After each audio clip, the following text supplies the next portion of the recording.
Hello மக்களே, this video sponsor by பைமோட் e shopping. இந்த ஆப்பில் வீட்டுக்கு தேவையான ப்ராடக்ட்ஸ் எல்லாமே ஆன்லைன்லேயே பர்ச்சேஸ் பண்ணிக்கலாம். டோர் டெலிவரியும் உண்டு. ஆப் லிங்க் டிஸ்கிரிப்ஷனில் இருக்குது, மறக்காமல் செக் பண்ணி பாருங்கள். வாங்க வீடியோக்குள்ளே போகலாம்.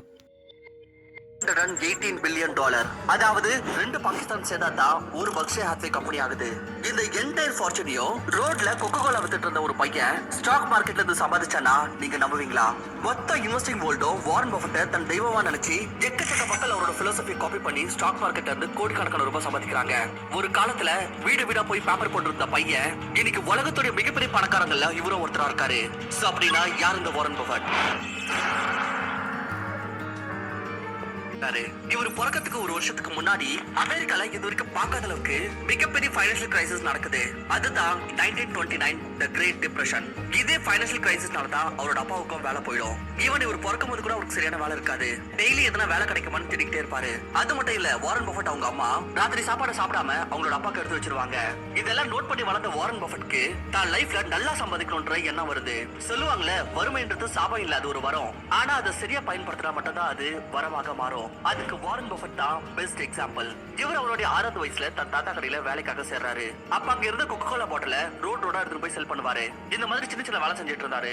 அதே டைம்ல தான் இவருக்கு ஸ்டாக் மார்க்கெட்டை பத்தி இன்ட்ரெஸ்ட் வரும். இவர் இது வரைக்கும் என்ன சேவிங் பண்ணி வச்சிருந்தாரோ அந்த காசை வச்சு இவர் லைஃப்லயே ஃபர்ஸ்ட் டைம் ஸ்டாக் மார்க்கெட்ல என்டர் ஆகுறாரு at the age of 11. $38 per ஷேர்ன்ற விலையில 3 ஷேர் பை பண்றாரு. இவர் ஷேர் வாங்கி கொஞ்ச நாட்கள்லயே அது திரும்ப $27 போயிடும். ஆனா அகைன் 2 மந்த்ஸ்லயே அது திரும்ப $40 போனதுமே வாரன் பஃபெட் அதை செல் பண்ணிடுவாரு. ஏன்னா அவருக்கு $2 ப்ராஃபிட் கிடைச்சிருக்குன்னு. நெக்ஸ்ட் 2 மாசத்திலேயே அந்த கம்பெனியோட ஷேர் $200 டச் பண்ணுது. அப்பதான் வாரன் பஃபெட்டுக்கு ஒரு லெசன் புரிய வரும். என்னன்னா, நான் சில்லற காசுக்கு ஷேரை வந்து பை செல் பண்றதை விட நான் அதை லாங் டர்முக்கு ஹோல்ட் பண்ணோம்னா நமக்கு அதுல அதிகமான காசு சம்பாதிக்கிறதுக்கு ப்ராபபிலிட்டி இருக்குன்னு. இது மட்டும் இல்லாம வாரன் பஃபெட் சின்ன சின்ன பிசினஸ் பண்ணிட்டு இருந்தாரு. அப்பதான் ஒரு பாயிண்ட்ல புரிய வருது, நான் இந்த மாதிரி செஞ்சிட்டு இருந்தேனா என்னால ஒரு பெரிய வெல்த் உருவாக்க முடியாது. If you don't find a way to make money while you sleep, you will have to work until you die.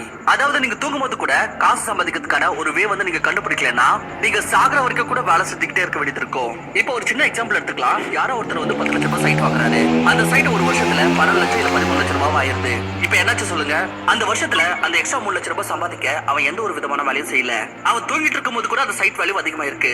இதே அந்த இடத்துல 10 சைட் இருந்தா அந்த வருஷத்துல 30 லட்சம் ரூபாய் இன்கம் ஆயிருக்கும். அதுவே 100 சைட் இருந்தா 3 கோடி ரூபாய் இன்கம் ஆயிருக்கும். இதுதான் வாரன் பஃபெட் சொன்னாரு, find the way to make money while you sleep னு. சேம் இதே மாதிரி தான் ஸ்டாக் மார்க்கெட் கூட வர்க் ஆகும். இப்போ நீங்க வந்து ஸ்டாக் மார்க்கெட்ல இன்வெஸ்ட் பண்றீங்கன்னா, எக்ஸாம்பிளுக்கு பிரிட்டானியா கம்பெனில வந்து இன்வெஸ்ட் பண்றீங்க. நீங்க இன்வெஸ்ட் பண்ணிட்டு சும்மா வீட்ல இருப்பீங்க. பட் அந்த கம்பெனி வர்க் பண்ணிட்டு இருக்கும். கம்பெனி CEO வர்க் பண்ணிட்டு இருப்பாங்க, CFO வர்க் பண்ணிட்டு இருப்பாங்க, சேல்ஸ்மேன் வர்க் பண்ணிட்டு இருப்பாரு, டீலர் வர்க் பண்ணிட்டு இருப்பாரு.